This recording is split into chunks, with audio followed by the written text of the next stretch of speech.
ಇವತ್ತು ನನ್ನ ಜೊತೆಗೆ ಕನ್ನಡ ಚಿತ್ರ ಸಾಹಿತ್ಯದ ಕವಿರತ್ನ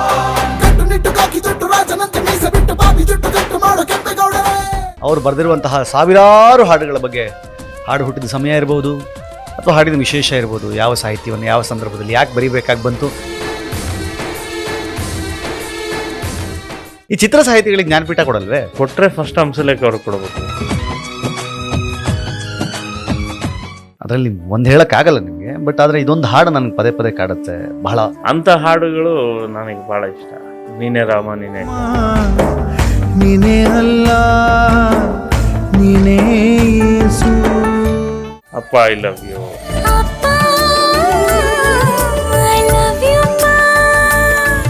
ಹಾಯ್ ನಮಸ್ಕಾರ, ಸ್ಪೀಡ್ ಪ್ಲಸ್ ಕರ್ನಾಟಕದ ವಿಶೇಷ ಪಾಡ್ಕಾಸ್ಟ್ಗೆ ಸ್ವಾಗತ. ನಾನು ನಿಮ್ಮ ಕಿರಿಕೀರ್ತಿ. ಇವತ್ತು ನನ್ನ ಜೊತೆಗೆ ಕನ್ನಡ ಚಿತ್ರ ಸಾಹಿತ್ಯದ ಕವಿರತ್ನ ಡಾಕ್ಟರ್ ವಿ ನಾಗೇಂದ್ರ ಪ್ರಸಾದ್ ಅವರಿದ್ದಾರೆ. ಅವ್ರ ಜೊತೆಗೆ ಅವರು ಬರೆದಿರುವಂತಹ ಸಾವಿರಾರು ಹಾಡುಗಳ ಬಗ್ಗೆ ಹಾಡು ಹುಟ್ಟಿದ ಸಮಯ ಇರ್ಬೋದು ಅಥವಾ ಹಾಡಿನ ವಿಶೇಷ ಇರ್ಬೋದು, ಯಾವ ಸಾಹಿತ್ಯವನ್ನು ಯಾವ ಸಂದರ್ಭದಲ್ಲಿ ಯಾಕೆ ಬರೀಬೇಕಾಗಿ ಬಂತು ಮತ್ತು ಏನೆಲ್ಲ ಆಯಿತು ಅವ್ರ ಜರ್ನಿಯಲ್ಲಿ ಅನ್ನೋದನ್ನು ಎಲ್ಲ ಡಿಟೇಲಾಗಿ ಮಾತಾಡ್ತಾ ಹೋಗೋಣ. ನನ್ನ ಜೊತೆಗಿದ್ದಾರೆ ಗುರುಗಳೇ. ಕಾರ್ಯಕ್ರಮಕ್ಕೆ ಪ್ರೀತಿಯ ಸ್ವಾಗತ. ಧನ್ಯವಾದಗಳು. ಎಷ್ಟು ಬರೆದ್ರಿ ಗುರುಗಳೇ ಲೈಫಲ್ಲಿ? ಲೆಕ್ಕ ಹಾಕಿದ್ರೆ ವಿಕಿಪೀಡಿಯಾ ಹೇಳ್ತಾ ಇದೆ 3000ಕ್ಕಿಂತ ಜಾಸ್ತಿ ಇರ್ಬೋದಲ್ಲ. 1000ಕ್ಕೂ ಹೆಚ್ಚು ಸಿನಿಮಾ, 3000ಕ್ಕೂ ಹೆಚ್ಚು ಸಾಂಗ್ಸ್. ಎಲ್ಲಿಂದ ಬರುತ್ತೆ ಗುರುಗಳೇ? ಒಂದೊಂದು ಸಾಂಗಿಗೂ ಬೇರೆ ಸಾಲುಗಳನ್ನೇ ಬರಿಬೇಕು, 3000 ಹಾಡುಗಳನ್ನ ಬರಿಬೇಕು. ಈ ಚಿತ್ರ ಸಾಹಿತಿಗಳಿಗೆ ಜ್ಞಾನಪೀಠ ಕೊಡಲ್ವೇ? ಕೊಟ್ಟರೆ ಫಸ್ಟ್ ಹಂಸಲೇಖ ಅವ್ರಿಗೆ ಕೊಡಬೇಕು. ಓಕೆ. ಉದಯ್ ಶಂಕರ್ ಅವ್ರಿಗೆ ಕೊಡಬೇಕು, ಆರ್ ಎನ್ ಜಯಗೋಪಾಲ್ ಅವ್ರಿಗೆ ಕೊಡಬೇಕು. ತುಂಬ ಜನ ಇದ್ದಾರೆ ಲೈನಲ್ಲಿ. ಬಟ್ ಅದು ಕನ್ಸಿಡರ್ ಮಾಡಲ್ಲ ಚಿತ್ರ ಸಾಹಿತಿಗಳನ್ನ ಇಲ್ಲಿ ತನಕ ಜ್ಞಾನಪೀಠಕ್ಕೆ ಅದಕ್ಕೆ, ಅಥವಾ ಅವರ ಸಾಹಿತ್ಯ ಚಿತ್ರಗಳಿಗೆ ಬಳಸ್ಕೊಂಡಿದ್ದಾರೆ ಅಷ್ಟೇ. Exclusive Chitra ಸಾಹಿತಿಗಳನ್ನ ಜ್ಞಾನಪೀಠಕ್ಕೆ ಬಳಸ್ಕೊಂಡಿಲ್ಲ. ಬಟ್ ಸಾಕಷ್ಟು ಸಾಹಿತಿಗಳನ್ನ ಅಷ್ಟೇ ಅದ್ಭುತವಾಗಿ ಬರೆದಿರ್ತೀರಿ. ಸೊ ಹೇಳಿ, ಹೇಗೆ? ಎಷ್ಟೋ ಹಾಡುಗಳು ಭಾಳ ದೊಡ್ಡ ಪ್ರಬಲವಾದಂಥ ಅಥವಾ ತುಂಬ ಪ್ರಖ್ಯಾತವಾದಂಥ ಒಂದು ಕವಿತೆಗಿಂತ ಒಂದು ಸಿನಿಮಾ ಹಾಡು ಹೆಚ್ಚು ಜನಪ್ರಿಯ, ಇಂಪ್ಯಾಕ್ಟು ಅಷ್ಟೇ, ಇಂಪ್ಯಾಕ್ಟ್ ಕೂಡ. ಅಂಥದ್ದು ಎಷ್ಟೋ ಹಾಡಿದೆ ಕನ್ನಡದಲ್ಲಿ. ಅದು ಯಾಕೆ ಅವರು ಹಾಗೆ ಒಂದು ಇದರಲ್ಲಿದ್ದಾರೆ ಗೊತ್ತಿಲ್ಲ ತುಂಬ ಜನ. ಡೈಲಮದಲ್ಲ, ಅದೇನೋ ಸಿನಿಮಾ ಹಾಡು ಅಂದ್ರೆ ಅದೇನೋ ಸಿನಿಮಾಗೆ ಬರೆಯೋದಲ್ವಾ ಅದು ಅನ್ನೋ ಥರ. ಬಟ್ ಅದೊಂದು ದೊಡ್ಡ ಕೃಷಿ ಅದು ಅಲ್ಲ. ಹೆಂಗೆ ಶುರುವಾಗಿದ್ದು ಗುರುಗಳೇ ಇದು? ದೊಡ್ಡಬಳ್ಳಾಪುರದ ಸ್ಕೂಲು, ಅಲ್ಲಿಂದ ಈ ಸಾಹಿತ್ಯದವರೆಗೆ ನಡೀತಾ ಇದೆ. ಮೊದಲಿಂದ ಆರಂಭದಿಂದ ಶಾಲೆ ದಿನಗಳಲ್ಲಿ ಬರಿತಾ ಇದ್ದೆ. ಆಮೇಲೆ ಮೇಷ್ಟ್ರುಗಳು ನನ್ನ ಬೆಂತಟ್ಟಿ ಸ್ಕೂಲಲ್ಲೇ ಬರೀತಾರೆ ಸಾಹಿತಿಗಳು. ಹೌದು. ಅಂದ್ರೆ ಹೆಣ್ಮಕ್ಳಿಗೆ ಅಥವಾ ಸುಮ್ಮನೆ? ಹಂಗೇನಿಲ್ಲ, ನಮ್ಗೇನು ಆ ಥರದ್ದು ಥಾಟ್ಸೇ ಇಲ್ದಂತ ಥಾಟ್ಲೆಸ್. ಅಲ್ಲ, ಯಾರನ್ನೋ ಲವ್ ಮಾಡ್ತಾ ಇದ್ರೆ ನಾಗೇಂದ್ರ ಒಂದು ಕವನ ಬರ್ಕೊಡೋ ತಗೊಂಡು ಅದೆಲ್ಲ ಆಮೇಲೆ ಅದು. ಬಟ್ ಆ ಬಿಗಿನಿಂಗ್ ಡೇಸ್ ಅಲ್ಲಿ ಗೊತ್ತಿಲ್ಲ, ಏನೋ ಒಂದು ಖುಷಿಗೆ ಏನೋ ಅನ್ಸಿದ್ದೆಲ್ಲ ಬರೀತಾ ಇದ್ದಿದ್ದು. ಆಮೇಲೆ ಏನಂದ್ರೆ ಸ್ಕೂಲಲ್ಲಿ ಏನಾದ್ರು ಕಾರ್ಯಕ್ರಮ ಆದ್ರೆ, ಈಗ ನಮ್ದೊಂದು ಸರ್ಕಾರಿ ಶಾಲೆ ಇಲ್ಲಿ ರಾಜಾಜಿನಗರ, ಕಲ್ ಬಿಲ್ಡಿಂಗ್ ಸ್ಕೂಲ್ ಅಂತಾರೆ ಅದನ್ನ. ಶಾಲೆಯಲ್ಲಿ ಲೈಟ್ ಇಲ್ಲ, ಕರೆಂಟ್ ಇಲ್ಲ, ಸ್ಟೇಜ್ ಇಲ್ಲ, ಏನಿಲ್ಲ. ಒಂದು 4 ಕೊಠಡಿ ಇದ್ದಂಥ ಸರ್ಕಾರಿ ಶಾಲೆ ಅಷ್ಟೇ ಅದು. ಚೇರು ಇಲ್ಲ, ಟೇಬಲು ಇಲ್ಲ, ಎಂಥದೂ ಇಲ್ಲ. ನಮ್ಮ ಹೆಡ್ ಮಾಸ್ಟ್ರು ಎಚ್ ನಂಜುಂಡಯ್ಯ ಅಂತ, ಅವರು ರಾಜ್ಯ ಪ್ರಶಸ್ತಿ ವಿಜೇತರು ಅವತ್ತಿಗೆ ಮೇಷ್ಟ್ರಾಗಿ. ರಾಷ್ಟ್ರ ಪ್ರಶಸ್ತಿ ವಿಜೇತರು ಆರ್ ಎನ್ ರಂಗಪ್ಪ ಅಂತ ಮೇಷ್ಟ್ರು, ಅವರು ಪಿ ಟಿ ಮೇಷ್ಟ್ರು. ಅವರು ಕಪಿಲ್ ದೇವ್ ಅವ್ರಿಗೆ ಕೋಚ್ ಆಗಿದ್ದಂಥವ್ರು ಆರ್ ಎನ್ ರಂಗಪ್ಪ ಅವರು, ಪಿ ಟಿ ಮಾಸ್ಟ್ರು. ಸೊ ಅವ್ರುಗಳೆಲ್ಲ ಇದ್ದಂಥ ಶಾಲೆ ಅದು. ಸರ್ಕಾರಿ government school, typical government school ಅಲ್ವಾ. ಅವರುಗಳು ಮನಸ್ಸು ಮಾಡಿ ಎಲ್ಲ ಒಂದೊಂದು ಇಟ್ಗೆ ತಗೊಂಬನ್ರಿ ಆ ಮನೆಯಿಂದ ಬರ್ತಾ. ಇಲ್ಲ ರಸ್ತೆಯಲ್ಲಿ ಯಾವುದೋ ಮನೆ ಕಟ್ತಿರ್ತಾರಲ್ಲ, ಕತ್ಕೊಂಬರ್ಬೇಡಿ, ಕೇಳ್ಕೊಂಡು ಒಂದೊಂದು ಇಟ್ಗೆ ಕೈಲಿ ಹಿಡ್ಕೊಂಬನ್ನಿ. ಹಾಗೆ ಎಲ್ಲ ಸ್ಕೂಲ್ ವಿದ್ಯಾರ್ಥಿಗಳೆಲ್ಲ ಒಂದೊಂದು ಇಟ್ಗೆ ತಗೊಂಬಂದು ಕಟ್ಟಿದ್ದೆ ನಮ್ಮ ಸ್ಟೇಜು. ಇವತ್ತಿಗೂ ಇದೆ. ಹೌದಾ? ಸ್ಟೇಜ್ ಕಟ್ಟಿದ್ವಿ ನಾವೆಲ್ಲ ಸೇರ್ಕೊಂಡು. ಸಿಮೆಂಟ್ ಯಾರೋ ದಾನ ಮಾಡಿದ್ರು. ಹಿಂಗೆ ಯಾಕೆ ಹೇಳ್ತಾ ಇದೀನಿ ಅಂದರೆ, ಕರೆಂಟ್ ಒಬ್ರು ದಾನ ಮಾಡಿದ್ರು. ಅಂದರೆ ಅವತ್ತಿಗೆ 2,000 5,000 ಕಟ್ಟಬೇಕಿತ್ತು. ಅದನ್ನು ಒಬ್ರು ಕಟ್ಟಿ ನಮ್ಮ ಶಾಲೆಗೆ ಕರೆಂಟ್ ಕೊಟ್ಟರು. ಅದು ಯಾಕೆ ಕರೆಂಟ್ ಅಂದರೆ ಸಂಜೆ 5 ಗಂಟೆ ಕ್ಲಾಸ್ ಮುಗಿದೋಗುತ್ತೆ. 5 ಗಂಟೆ ಮೇಲೆ ವಿದ್ಯಾರ್ಥಿಗಳ ಸ್ಪೆಷಲ್ ಕ್ಲಾಸು, SLC ಓದೋ ವಿದ್ಯಾರ್ಥಿಗಳಿಗೆ ಆ ಸ್ಪೆಷಲ್ ಕ್ಲಾಸ್ ಹೊತ್ತಿಗೆ ಲೈಟ್ ಇರಲಿ ಅನ್ನೋ ಕಾರಣಕ್ಕೆ ಒಂದು ಬಲ್ಬು, ಅದಕ್ಕೆ ಕರೆಂಟ್ ಕೊಟ್ಟರು. ಆ ಕರೆಂಟ್ ಕೊಟ್ಟವ್ರ ಮೇಲೆ ನಾನೊಂದು ಹಾಡು ಬರೆದಿದ್ದೆ. ನೆನಪಿದೆಯಾ ಸಾಲುಗಳು? ನೆನಪಿಲ್ಲ, ಅಶ್ವಥ್ ನಾರಾಯಣ್ ಅಂತ ಅವ್ರ ಹೆಸರು, ಅಷ್ಟು ನೆನಪಿದೆ. ಏನು ವಿದ್ಯುತ್ತು ಕೊಟ್ಟರು ವಿದ್ಯುತ್ತು ನಮ್ಮ ಶಾಲೆಗೆ ವಿದ್ಯುತ್ತು ಅಂತೇನೋ ಬರ್ತಿದ್ದೆ. ಸೊ ಅದು ಹಾಡಿದ್ದೆ ಕೂಡ ಹಂಗೆ. ಅದು ನೋಡಿ ಮೇಷ್ಟ್ರೆ ಚೆನ್ನಾಗಿದೆಯಲ್ಲ, ಚೆನ್ನಾಗಿ ಆಡ್ತೀಯ, ಚೆನ್ನಾಗಿ ಬರೀತೀಯ ನೀನು, ಬರೀ ಅಂತ ಪ್ರೋತ್ಸಾಹ ಮಾಡಿದ್ರು. ಏನೇನೋ ಬರಿತಾ ಇದ್ದೋ ನಾ ಅಂಥದ್ದು ಬರಿತಿದ್ದೆ. ಆಮೇಲೆ ಪತ್ರಿಕೆ ಕಳಿಸು ಅಂದರು, ಪತ್ರಿಕೆ ಕಳಿಸ್ದೆ, ಪತ್ರಿಕೆಗಳಲ್ಲಿ ಬಂದ್ಬಿಡ್ತು, ಪಬ್ಲಿಷ್ ಆಯಿತು. ಸ್ಕೂಲಲ್ಲಿ ನಾನೇ ದೊಡ್ಡ ಹೀರೋ ಅಲ್ಲ ಅವಾಗ.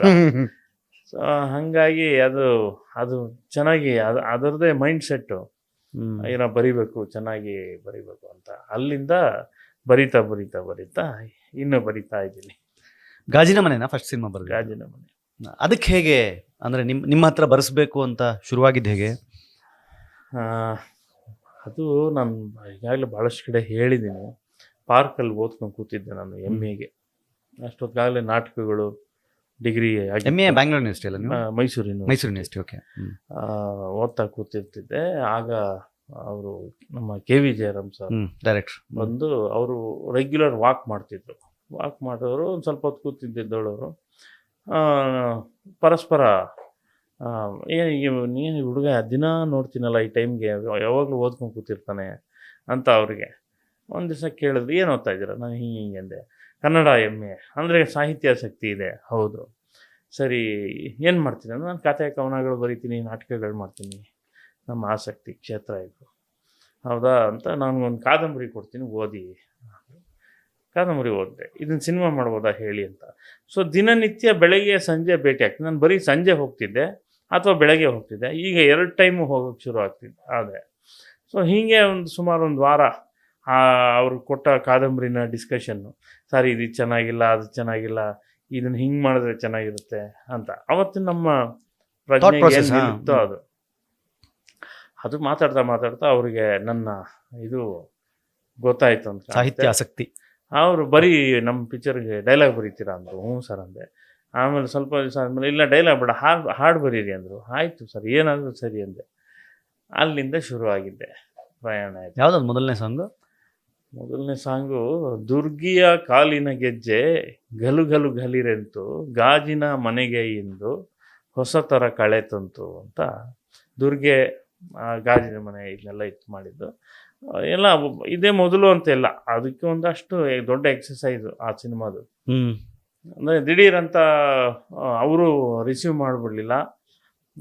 ಟಕ್ಕಂತ ನಾನು ಬೆಳಕರಿ ಹೊತ್ತಿಗೇನು ಇದು ಸ್ಟಾರ್ ಆಗಿಬಿಡ್ಲಿಲ್ಲ ಅಲ್ಲೇ. ಐ ಮೀನ್ ಬರದೆ ಇದೊಂದು 2 ಲೈನ್ ಚೆನ್ನಾಗಿದೆ, ಇದೆರಡು ಈ ಬೇರೆ ಇನ್ನೇನಂತ ಯೋಚನೆ ಮಾಡಿ ಮತ್ತೆ ಏನೋ ಬರೆಯೋದು, ಈ 2 ಲೈನ್ ಚೆನ್ನಾಗಿದೆ ಹಿಂಗನ್ನೋರು. ಕೊನೆಗೆ ಅದೆಲ್ಲ ಒಂದಷ್ಟು ಇಟ್ಕೊಂಡು ಕೊನೆಗೆ ಕಂಪೋಸ್ ಮಾಡಿ ಎಲ್ಲ ಫೈನಲ್ ಆಗುವಾಗ ಆವಾಗ ಇನ್ನೇನೋ ಆಯಿತು. ಅದು ಇನ್ನೊಂದು ವರ್ಷ. ಯಾರು ಮ್ಯೂಸಿಕ್ ಡೈರೆಕ್ಟರ್ ಅದಕ್ಕೆ? ಗಂಧರ್ವ ಅಂತ, ರಘು ಅಂತ ಅವ್ರಿಗೆ ಗಂಧರ್ವ ಅಂತ ಹೆಸರಿಟ್ವಿ ಆ ಪಿಕ್ಚರಿಂದ. ಇಟ್ವಿ, ಚೆನ್ನಾಗಿ ಮಾಡಿದ್ರು.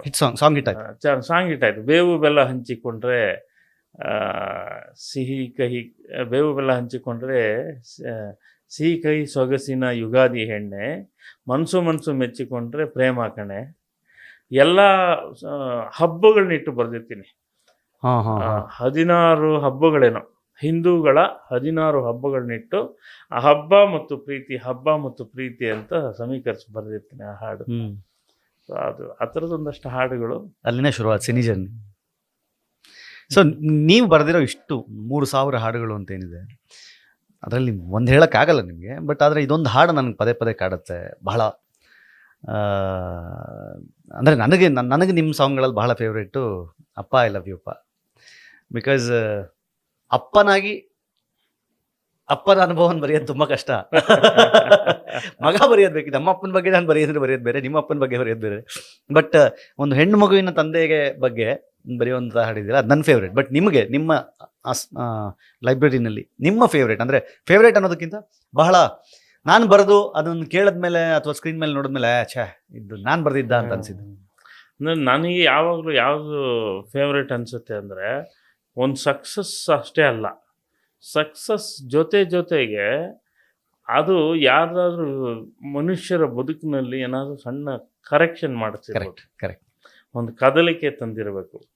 ಅಂಥ ಹಾಡುಗಳು ನನಗೆ ಭಾಳ ಇಷ್ಟ.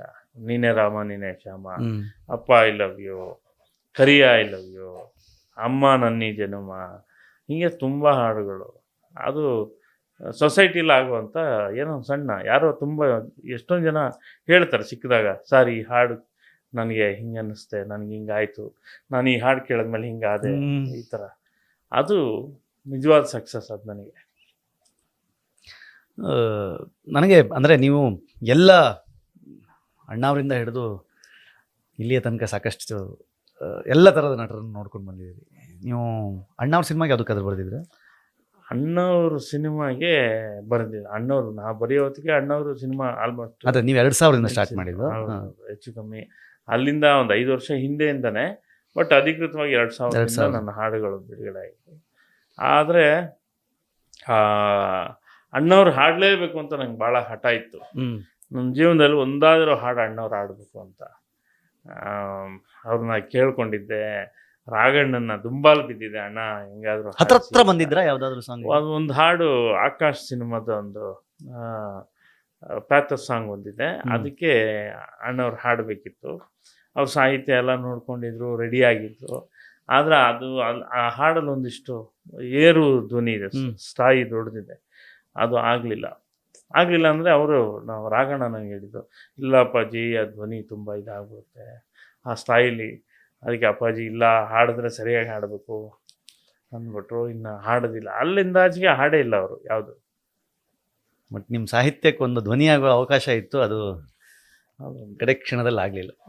ಬಟ್ ನಿಮ್ಮ ಸಾಹಿತ್ಯದ ಬಗ್ಗೆ ಅವ್ರು ಮಾತಾಡಿದ್ದು ಆಕಾಶ್ ಸಿನಿಮಾದ ಅಭಿ ಸಿನಿಮಾದಲ್ಲೇ ಅವ್ರ ಜೊತೆ ಹೆಚ್ಚು ನಾನು ಒಡನಾಟ. ನಾವೆಲ್ಲ ಸಣ್ಣ ಇದು ಅಂದರೆ ಅಣ್ಣವ್ರ ಎದುರು ನಾವೇನೂ ಇಲ್ಲ. ನನಗೆ ಅವರು ನನ್ನ ಸಾಹಿತ್ಯ ಮೆಚ್ಕೊಳ್ಳೋದು ಇನ್ನೊಂದಕ್ಕಿಂತ ಅವ್ರ ಜೊತೆ ಒಡನಾಟ ಸಿಕ್ಕಿದ್ದು ನನ್ನ ಭಾಗ್ಯ. ಅವ್ರ ಜೊತೆ ನಿತ್ಯ ಹೋಗ್ತಿದ್ದೆ, ಕೂತ್ಕೋತಿದ್ದೆ, ಮಾತಾಡ್ತಿದ್ದೆ, ಅದು ಭಾಗ್ಯ. ಬಟ್ ಅವ್ರು ತುಂಬ ಸೂಕ್ಷ್ಮವಾಗಿ ಎಲ್ಲದನ್ನು ಗಮನಿಸೋರಂತೆ. ಸಿಕ್ಕಾಪಟ್ಟೆ ಅಪ್ಪು ಸರ್ ಸಿನಿಮಾಗಳು ಅಂತಂದರೆ ಕತೆ ಹೇಗಿದೆ, ಡೈಲಾಗ್ ಏನಿದೆ, ಸಾಹಿತ್ಯ ಏನಿದೆ ಅಂತೆಲ್ಲ ನೋಡೋರಂತೆ. ಅವರು ಧ್ಯಾನ ಮಾಡಿದ್ದೇ ಸಿನಿಮಾನ ಅವರೆಲ್ಲ. ನಾಟಕ, ಸಿನಿಮಾ, ಅಭಿನಯ, ಸಂಗೀತ, ಕತೆ ಇದನ್ನೇ ತಾನೇ ಧ್ಯಾನ ಮಾಡಿದ್ದು ಇಡೀ ಜೀವನ ಅವರು. ಹಾಗಾಗಿ ಏನಾದರೂ ಒಂದು ಹೇಳಿದ ಕೂಡಲೇ ಯಾರೋ ಒಂದು ಕತೆ ಹೇಳಿದ್ರು, ಒಂದು ಸಾಲು ಹೇಳಿದ್ರು, ಅದನ್ನು ತಕ್ಷಣಕ್ಕೆ ಅದನ್ನು ಏನು ಅನಲೈಸ್ ಮಾಡುವ ಶಕ್ತಿ ಅವ್ರಿಗಿತ್ತು ಅಲ್ಲ. ಹೌದು. ಹಾಗಾಗಿ ಅದು ಚೆನ್ನಾಗಿಲ್ಲದೆ ಇದ್ರು ಅದನ್ನು ತಿರಸ್ಕರಿಸುವುದು ಪ್ರೀತಿಯಿಂದ ಹೇಗೆ ಅನ್ನೋದು ಗೊತ್ತಿತ್ತು. ಅದು ಮನಸ್ಸು ನೋಯಿಸಿದ ಹಾಗೆ, ಮನಸ್ಸು ನೋಯಿಸಿದ ಹಾಗೆ. ಭಾಳ ಚೆನ್ನಾಗಿದೆ ಅಪ್ಪಾಜಿ, ಭಾಳ ಸೊಗಸಾಗಿದೆ ಅಪ್ಪಾಜಿ, ಇದು ಇನ್ನೇನಾದರೂ ಮಾಡ್ಬೋದೇ, ಅಷ್ಟೇ ಮಾಡಲೇಬೇಕಲ್ಲ ಅಂತ ಆ ಥರ ಒಂದು ಇದು. ಅದೆಲ್ಲ ಗ್ರೇಟ್ ಪರ್ಸನಾಲಿಟೀಸ್. ಎಸ್, ನಾವು ನಮ್ಮ ಲೈಫ್ ಟೈಮಲ್ಲಿ ಅಂಥವ್ರನ್ನ ನೋಡಿದ್ವಿ ಅನ್ನೋದೇ ಭಾಗ್ಯ ಅಷ್ಟೇ. ವಿಷ್ಣು ಸರ್ಗೆ ಹಾಡು ಬರ್ದಿದ್ದೀರಿ? ಹೌದು, ವಿಷ್ಣು ಸರ್ಗೆ ಹಾಡು ಬರ್ದೇನೆ. ವಿಷ್ಣು ಸರ್ ಹಾಡ್ಬೇಕು ನಂದು ಅಂತ ಅವ್ರನ್ನೂ ದುಂಬಾಲ್ ಬಿದ್ದಿದ್ದೆ. ಅವರೇ ನಾನು ಹಾಡಲ್ಲ ಅಂತ ಬಿಟ್ಟಿದ್ದೆ. ವಿಷ್ಣು ಸೇನಾ ಸಿನಿಮಾದಲ್ಲಿ ಹಾಡು ಬರ್ದೆ, ಆಪ್ತ ಮಿತ್ರ, ಕೋಟಿಗೊಬ್ಬಾಗು ಬರೆದ್ರಿ? ಇಲ್ಲ, ಅದೆಲ್ಲ ಸ್ವಲ್ಪ ನಾನು ಅವ್ರು ಭಾಳ ದೊಡ್ಡ ಫ್ಯಾನ್ ಅಂತ ಅವ್ರಿಗೆ ಚೆನ್ನಾಗಿ ಗೊತ್ತಿತ್ತು. ವಿಷ್ಣು ಸೇನಾಗ್ ಬರ್ದೆ ನಾನು. ವಿಷ್ಣು ಸೇನಾ ಆದಮೇಲೆ ಆ ಕ್ಷಣ ಅಂತ ಇನ್ನೊಂದು ಸಿನಿಮಾ ಮಾಡಿದ್ರು, ಅದ್ರಲ್ಲಿ ಬರ್ದೆ. ಇದರಲ್ಲಿ ಬರ್ದೆ, ಆಪ್ತ ಮಿತ್ರ ಬರ್ದೆ. ಅದಾದಮೇಲೆ ಅವ್ರಿಗೆ ಡೈರೆಕ್ಷನ್ ಮಾಡ್ಬೇಕು ಅಂತ ನನಗೆ ಆಸೆ ಇತ್ತು. ಅವ್ರಿಗೆ ಹೇಳಿದ್ದೆ, ಕಥೆನೂ ಹೇಳಿದ್ದೆ. ನಲ್ಲ ಆಗಿತ್ತು. ನಾನು ಹೇಳಿದ್ದೆ, ಕಥೆನೂ ಹೇಳಿದ್ದೆ. ಆ ಥರ ನಡೀತಾ ಇತ್ತು.